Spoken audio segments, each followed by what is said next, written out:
दोस्तों आप सभी लोग जानते हैं कि एमबीबीएस मेडिकल कॉलेज में एडमिशन लेने के लिए ये बहुत ही इम्पोर्टेंट है कि आपके पास आपके सभी डॉक्यूमेंट्स ओरिजिनल फॉर्म में होने चाहिए।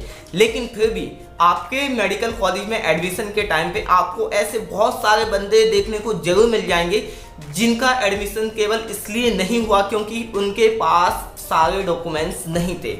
इसलिए दोस्तों इस वीडियो में मैं आपको बताने वाला हूं कि आपको कितने डॉक्यूमेंट्स आपकी नीट काउंसलिंग और एमबीबीएस में एडमिशन के टाइम पे चाहिए। मैं सारे के सारे डॉक्यूमेंट्स को आपके सामने लाइव दिखाऊंगा कि कौन सा डॉक्यूमेंट्स कैसा दिखता है, कहां पे आपको बनाना पड़ेगा।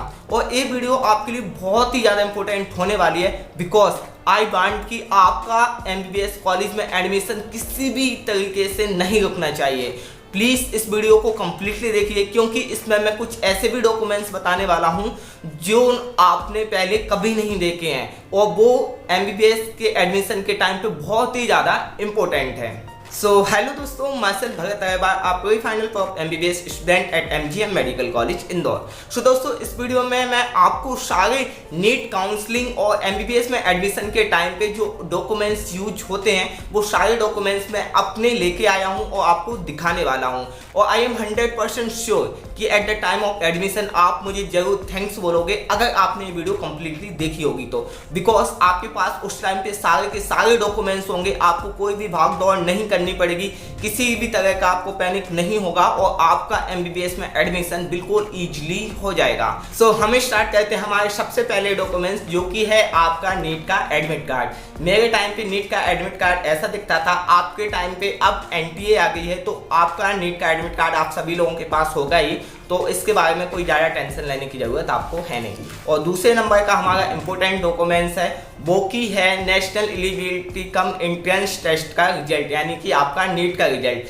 आपका जैसा ही नीट का रिजल्ट आ जाएगा आप उसका एक प्रिंट आउट ले लीजिए, उसकी बहुत सारी कॉपी आपके मेडिकल कॉलेज में एडमिशन के टाइम पर लगने वाली हैं। तो कुछ ऐसा दिखता है नीट का रिजल्ट। उसके बाद आ जाता है हमारा 10th और 12th क्लास की मार्कशीट। वैसे तो इनका कोई ज़्यादा यूज नहीं होता, बस 10th की मार्कशीट को हम as a birth certificate use करते हैं और 12th की मार्कशीट को बस हम इसलिए यूज करते हैं कि हम देख सकें कि हमने हमारी 12th क्लास में बायोलॉजी सब्जेक्ट लिया था या नहीं लिया, बस हम इसलिए इन दोनों चीज़ों का यूज करते हैं।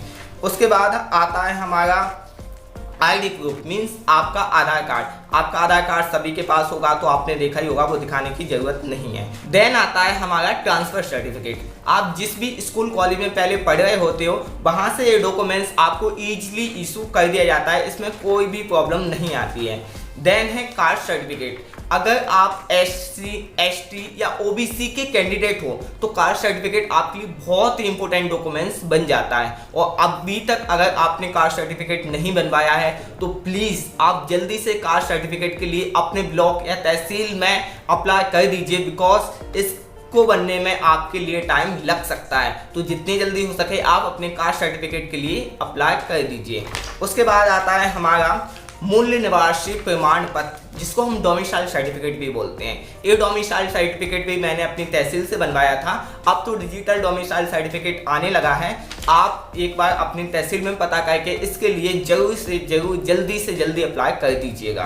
फिर उसके बाद आता है हमारा आय प्रमाण पत्र, जिसको हम इनकम सर्टिफिकेट भी बोलते हैं। ये डॉक्यूमेंट बहुत ही ज़्यादा इंपॉर्टेंट है और आपको मेडिकल कॉलेज में जो स्कॉलरशिप मिलने वाली है उसमें भी ये बहुत लगने वाला है। तो इनकम सर्टिफिकेट कुछ इस तरीके का दिखता है, आप एक बार देख लीजिए। और इसको भी आप अपने तहसील से बनवा सकते हैं। इसको भी बनने में थोड़ा सा टाइम लगता है, तो जितनी जल्दी हो सके आप अपने आय प्रमाण पत्र यानी कि इनकम सर्टिफिकेट के लिए अप्लाई कर दीजिए। उसके बाद आता है हमारा एक बहुत ही इंपॉर्टेंट डॉक्यूमेंट्स जो आप में से बहुत सारे लोग नहीं जानते हैं, वो है गैप सर्टिफिकेट। दोस्तों अब आप पूछेंगे कि गैप सर्टिफिकेट क्या होता है, तो मान लीजिए कि आपने अपनी 12 2021 में कंप्लीट की है और आप अपने एमबीबीएस मेडिकल कॉलेज में एडमिशन 2022 में ले गए हैं, तो आपका जो एक साल का गैप है, मीन्स बीच में जो एक साल का आपने गैप किया है उसमें आपने क्या किया वो आपको इस सर्टिफिकेट में लिख के देना होता है और साथ ही साथ उसकी नोटरी भी आपको करवानी होती है। सपोज आपने उस टाइम पे सिर्फ नीट की प्रिपरेशन की, तो आप बोल किए कि मैंने 1 साल में नीट की प्रिपरेशन की। और अगर आपने किसी मेडिकल कॉलेज में या दूसरे किसी भी कॉलेज में एडमिशन पहले से ले रखा हो, तो आप बोल किए कि मैंने इस कॉलेज में पढ़ाई की और साथ साथ में नीट की प्रिपरेशन की। तो बहुत सारी चीज़ें आपको गैप सर्टिफिकेट में मेंशन करनी होती हैं कि आपका जितने भी साल का गैप है उस गैप में आपने क्या किया।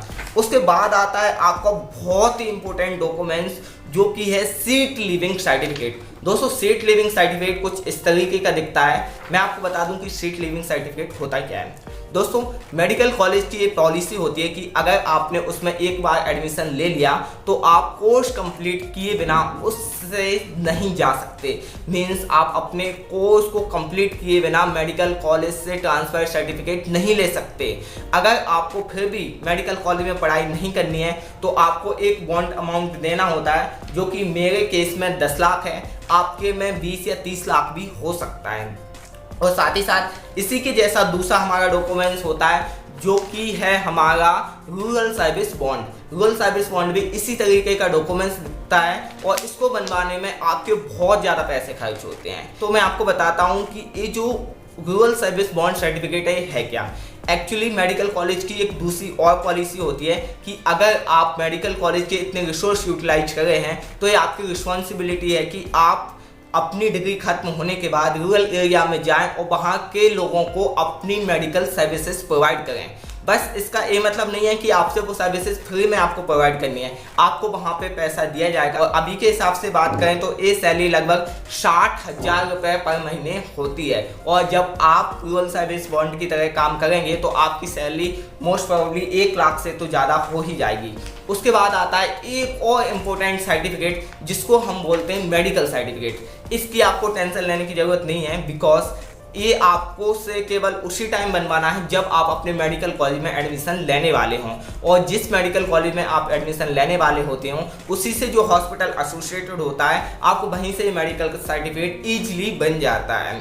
और जैसे कि मेरा जो सर्टिफिकेट है वो एमवाई हॉस्पिटल से बना है, बिकॉज एमजीएम मेडिकल कॉलेज से जो मेन हॉस्पिटल एसोसिएटेड है वो एमवाई हॉस्पिटल है, तो मैंने वहीं से अपना मेडिकल सर्टिफिकेट बनवाया था। उसके बाद आता है एक और इम्पोर्टेंट डॉक्यूमेंट्स, बट वो आप सभी लोगों के पास रहता है, वो है समग्र आईडी। समग्र आईडी में हमारे परिवार की आईडी और हमारी सबकी इंडिविजुअल आईडी लिखी होती हैं, वो भी हमारी आइडेंटिटी को डिफाइन करने में एक इम्पोर्टेंट रोल प्ले करती है। इसलिए समग्र आईडी भी आपकी मेडिकल कॉलेज के एडमिशन के टाइम पे आपको चाहिए पड़ेगी। और एक और सर्टिफिकेट है जो कि कुछ लोगों को ही चाहिए होता है, वो है PWD सर्टिफिकेट। अगर आप फिजिकल डिसेबल्ड हैं तो ही बस आपको इस सर्टिफिकेट की ज़रूरत पड़ेगी, अन्यथा आपको PWD सर्टिफिकेट की ज़रूरत नहीं पड़ेगी। और इसके अलावा एक और चीज़ है जो बहुत ही ज़्यादा इम्पोर्टेंट है, आपके पासपोर्ट साइज फोटोग्राफ। आपको मेडिकल कॉलेज में एडमिशन के टाइम पे लगभग 30 पासपोर्ट साइज फोटोग्राफ की ज़रूरत पड़ती है, तो आप अभी से अपने 30 अच्छे से पासपोर्ट साइज फोटोग्राफ बनवा के रख लीजिए, क्योंकि आपको कुछ तो आपके मेडिकल कॉलेज में एडमिशन के टाइम पे लग जाएंगे और कुछ आप जब मेडिकल कॉलेज में अपनी स्कॉलरशिप के फॉर्म भरोगे उनमें आपके यूज हो जाएंगे। आई होप दोस्तों आपको ये वीडियो बहुत पसंद आई होगी। यदि हाँ तो प्लीज़ इस वीडियो को लाइक करें।